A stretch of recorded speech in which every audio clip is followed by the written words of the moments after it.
Moving on. MCU. We talked about it. They're back. Ricky Flex. I don't think we ever gave a rating though out of 10. How back is the MCU according to these major announcements this week? Again, it's just announcements. Yep. Well, two trailers plus a very inevitable but also exciting announcement. 7.5, 7.5. I'm with you. I'm similar around there. All right, I'll go. I'll drop it down to a 7 and temper a little bit of expectations. But Ricky Flex, we have an official cast for the Fantastic Four, and it is exactly how we have been, what we have been expecting. And it was revealed Marvel Studios through Valentine's Day, a graphic that comes out. We were wondering when the hell are they just going to formally announce the Fantastic Four? No one expected it to happen on Valentine's Day. All right, but here we are. We get a basically concept art for the upcoming Fantastic Four movie with Pedro Pascal leading as Mr. Fantastic. You have Vanessa Kirby officially cast as Sue Storm. You have Joseph Quinn as Johnny Storm, Eben Moss Bacharach as the Thing. And we have a 1960s aesthetic. We have a magazine, a Life magazine, in the hands of one Ben Grimm, the Thing. And it looks like a cover of a Life magazine with Lyndon B. Johnson. I would not be surprised if that's Howard Stark, actually, and not Lyndon B. Johnson on the cover of that magazine. You have Herbie, the sidekick. And you have like these 1960s era suits, and you got a new logo for the Fantastic Four, directed by Matt Shackman, the showrunner for WandaVision. Ricky Flex, impressions on both the aesthetic for this movie from this graphic and this cast. What an announcement! This was the most like unkept secret in Hollywood for the past 6 months. This cast, Yeah. and they did a surprise announcement on Valentine's Day and absolutely nailed the aesthetic and the look of these characters, the 60s feel, yet it's still modernized in this Instagram post or social media post, whatever you want to say. They absolutely nailed this announcement. Even though, again, we already knew this cast was happening. So, very impressive. This is what Marvel's been missing, like this, like these like banger drops, right? The Deadpool, like we all knew that was coming out on Super Bowl, but that was a great trailer. Like that got us all hyped for Deadpool. This is getting me hyped again. Like I was already hyped for Fantastic Four, but I am so much more hyped than I was maybe when we found out that Pedro Pascal was gonna be Richards, right? That we found out it was gonna be in the 60s. Well, I was actually always happy about that, but whatever. But yeah, no, I love this drop. I'm so much more excited because of the way they dropped it. That's what I'm saying.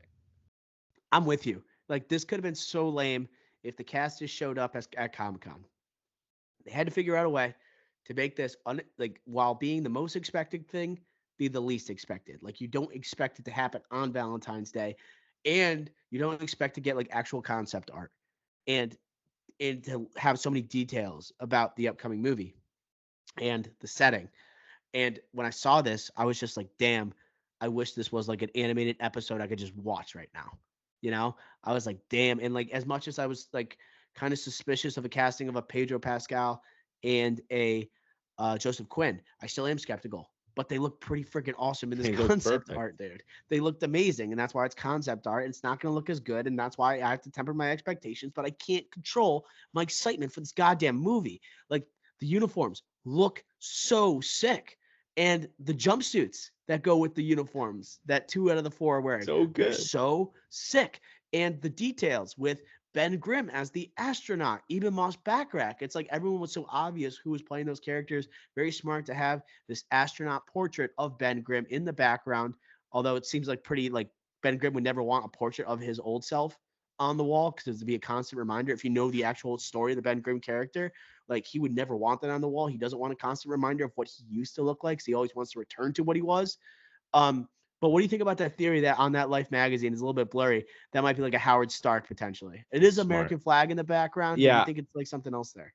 but like Howard Stark again, World War II, like he's an American, like that wouldn't be surprised. Um, but like then again, then it's like, all right, Alternate universe, maybe President alternate universe. God, I now this is a positive checkup news today.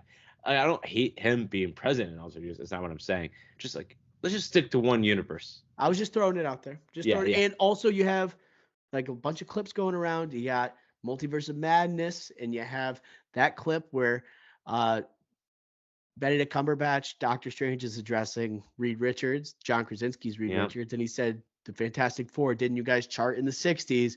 And people thought it was just a reference, like, oh, yeah, they're a band. Yeah, I get it. It sounds like it. And turns out, movie set in the 60s. Not so seems fast. like they plan ahead. That's something in the MCU just always has something in their back pocket. Like, hey, we're probably going to do this. Let's just throw this line out there.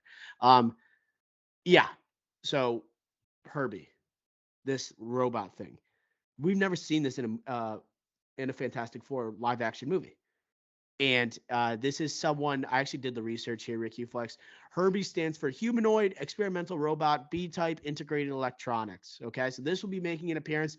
This is our next group. You know, this is our, I don't know, it's our next lovable creature within the Marvel Cinematic Universe. Looks like our version of R2-D2 in the Marvel Cinematic Universe. I wonder how Herbie will be integrated from a 1960 setting into a more modern day setting, or even if like Herbie will make it that far. But this to me is just another like device that the Marvel Cinematic Universe is the fans are just gonna latch onto and hold close to their heart. Yeah, I like it a lot, especially like this machine and Ben Grimm like interacting. I think that could be funny. Yeah, it's smart. It's interesting. Did you do like how does this guy even came to be? No. So I did a little research too. Oh, deeper dive. There was a little incident back in. So he first appeared in the animated series in 1967, Fantastic Four. All right, but in the 70s, all right, Marvel couldn't put the Human Torch in the animated series because of rights issues. So this guy, again, like it was like a NBC and Marvel, like again, they couldn't like figure it out. So they just didn't put the Human Torch in it. So basically this humanoid, Herbie, basically took over that fourth big role in the 70s, in the late 70s, which is kind of funny. And then Universal Studios was like, let's try to develop a live action Human Torch movie. Sorry, I was looking at something else. That's crazy, right? You have to go back. Why didn't they have Human Torch? It's like a rights issue with NBC and Universal Studios. That's nuts. And he's like kind of the most electric character. Yeah, and like again, like think about it. Like Marvel made deals throughout this time. Like Secret Wars, the original comic book came out. Like again, they were trying to build up their toy sales, and like they made deals like licensing their characters, and they made deals with Universal Studios, and like they developed live action movies and TV movies, I should say, and series. Think of the Incredible Hulk TV show, Lou Ferrigno, right? They did it. They did Captain America that never came an actual series, but they tried it out. They tried Doctor Strange out, and the Human Torch was one of those characters Universal wanted to do, right? And they wrote it. Never happened though. But again, this Herbie guy, robot, kind of took over the mantle for the Human Torch for like a year or something in this TV show. They tried to break up Marvel's first family, and they tried to replace Johnny Storm with a robot. But it seems like things worked out for the best here. Yeah, this looks pretty freaking awesome. And I saw another thing online. When you compare the logos, the initial Fantastic Four announcement compared to the new one, and you have like that 60s aesthetic with Matt Shakman that we talked about with WandaVision, and then the original one was supposed to be directed by John Watts. And when you look at the John Watts logo versus a Matt Shakman logo, it's like, oh, you totally get the different vibes here. And I love the decision for Matt Shakman to direct this with this setting. I think it just matches much more perfectly. It's going to give us something more unique.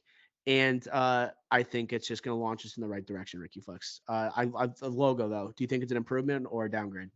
If we're going for the 60s aesthetic, then it's a huge upgrade, right? It's all about trying to get the vibes. You know, the X-Men 97 we were just talking about, it did the low frame per second. This is keeping the same logo. It's keeping that same feel. Here, it's like, all right, let's have the 60s feel. Let's go all in. They even did it with the freaking post here, not just the logo. They did it with the uniforms, the costumes, whatever. And again, like the aesthetic around the living room, the Life magazine, the couches, like everything. So again, I like the Matt Jackman change up here. Again, WandaVision, different eras. Again, a sitcom type of feel, family type of feel versus John Watts, Spider-Man, teenage, not really a family, more just like high school drama. Here it's like, no, we got a guy that's kind of like done something around family within the Marvel property, and again in this era. So I like that, and it was highly critically successful. It was critically successful, and audiences liked it. So I like this move again. Like this one little still, man, it's got my heart pumping. Look what it generated. That's 20 minutes of conversation on the upcoming MCU. Look at us.